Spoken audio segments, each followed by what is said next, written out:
Did you ever feel like you lived in an alternate reality? Yeah. When you were having like right all the now, actually, all the like meteoric success, were you ever just like, this is like some fever dream? I still will wake up in the morning and it doesn't quite make sense to me that, that some of the things that I've been able to experience and people have been able to meet it still doesn't quite add up. But do you prefer this to the late night shows? Obviously, late night you get 5 minutes with a guest. I loved doing the late night show. I absolutely loved it. But in terms of deep dives on interviews, and stuff. I did it for almost 30 years, and I got to the point where I thought I really want to try to flex these different muscles. And we started doing the podcast 3 years before we wrapped up the late night show. And what I found was, in the old world, you could do a song. Maybe you can do a song and then we can have a quick chat, but there was no way we could do this. And this is really meaningful to me because I always get so stressed out in the late night shows because I'm like, I have to have a good story, because if I don't have a good story, then my 3 minutes is wasted. So you're kind of there and you're doing like a run of 20 late night shows in all these different countries. Right. And you're like, well, I can't use the same. I find it very like, I much prefer this. Because this to me is, all those years. And again, I loved doing it and I think it's an amazing format and I enjoyed it. But this to me is a much more human scale. So I can, that old way of people coming out and being under that pressure. And it's like, hey, Ed, how you doing? How am I doing? Well, the other day I walked down the street and I had a ham sandwich. Catch up! And do you know what I mean, though? And it's just like, well, first of all, that's not how anybody talks. And it's also annoying, And so but this, and also the fact that you flip it around and you can ask me a question, ask anybody a question. But I find that so much more interesting as well, because also the people that listen to your podcast are probably more interested in you than they are any other guest. Because I don't know. I bet there's so many deep dive stories that like he hasn't even come out with. Who's Gorley's done the research. Who's the weirdest person you've got high with?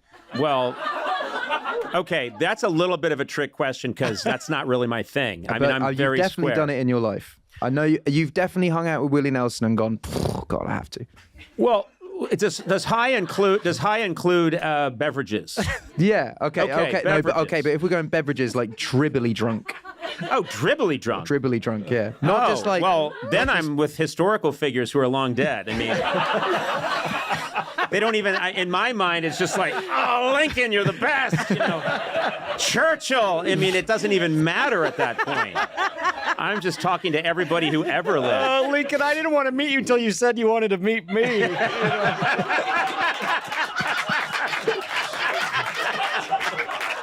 When Mahatma Gandhi said he wanted to meet Couldn. Where's your But I mean, for you, who have you gotten smashed around that was just because it?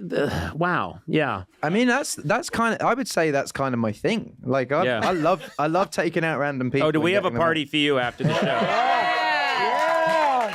It's about 9 inches from here.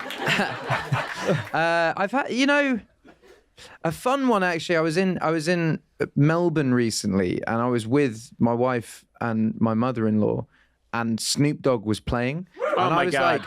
I was like, we gotta go. Like, when. I guess he plays in England, but it's never like when I have a night off or whatever. So we went. I remember him meeting my mother-in-law and being like, "What's up, Queen?" And I was like, That's the best. But I went with I've sort of got quite close friends with Russell Crowe over the years, and he's really close with Snoop Dogg. They have sort of like smoke-offs and stuff. I love these connections No, you'd but never like, imagine. They're like really. Oh, Dame Judi Dench and Snoop Dogg. They're really cool, but so I was and I don't really smoke at all, and I was in the dressing room. And they're just, blunt for blunt for blunt for blunt. And I'm like, I guess at some point during the night, I have to, just to be like, I smoke with Snoop Dogg. And so I kind of was having this conversation with him. And I was like, this is good, like a good memory. Like I have a conversation, I'm drinking my wine and blah, blah, blah. And he's like, do you want some? And I was like, okay, now's the time. And I'm like, I've had a good amount of conversation. So I have a bit. And I'm like, I don't feel too bad. Like, this is good. And then I have a bit more. Then I have a bit more. Then I have a bit more. Oh my God. I just remember looking at him being like, I can't see right now. I've got to... I know I have eyes. They were like wide open. I was like, So this is a true story. Snoop Dogg did our show, and he has his entourage. This is the late night show, and this is back in the 90s or 2000s, and we're at, NBC, and it's a relatively small studio. He comes with a big entourage, and they have one of the dressing rooms that adjoin the studio, and they all go into that dressing room and shut the door. And what I don't know is they're all...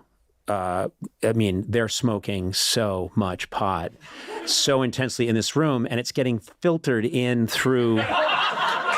I'm not kidding. Studio 6A, this is a real thing. So I go out. Hey, everybody. Yeah, well, anyway, President Clinton today. And the crowd was laughing at the setups to the joke. So I'd be saying, like, well, there was a bad earthquake in Alaska today. Jesus Christ. And the crowd was getting, like, high. And then you could smell it. And we were like, this is elite. This is wrong on so many levels. It was Bring Your Infant Day. It was just so screwed up, but it was...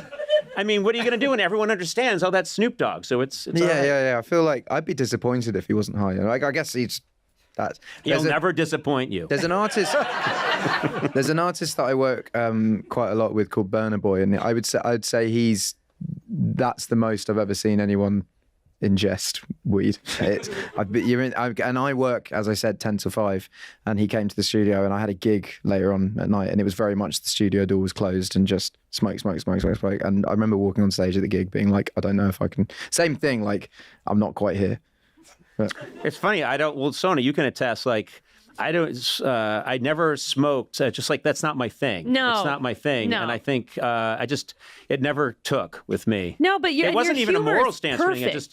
Your sense of humor is perfect for someone who's high. Right. It's like it's written by someone who's high all the time. Yeah. That's why people are shocked that he doesn't do it, because I think of things as if I just assumed that, like, obviously, like, I didn't assume you did it, but I just assumed occasionally you might be like, oh, when in Rome, I'm here with... I've tried, I have in situations when the situation is just right and I'm like, all right, I'll do that. And just, it doesn't really, I don't get stranger, or I'm already strange. So it just, they cancel each other out. Fair enough. I think, what's the last one I think the last show we did, who was it that? Oh, Seth Rogen. Seth Rogen wanted me to smoke with him on the air. And he's another one I feel like you have to when you do. Yeah, it's like a national crime if you don't,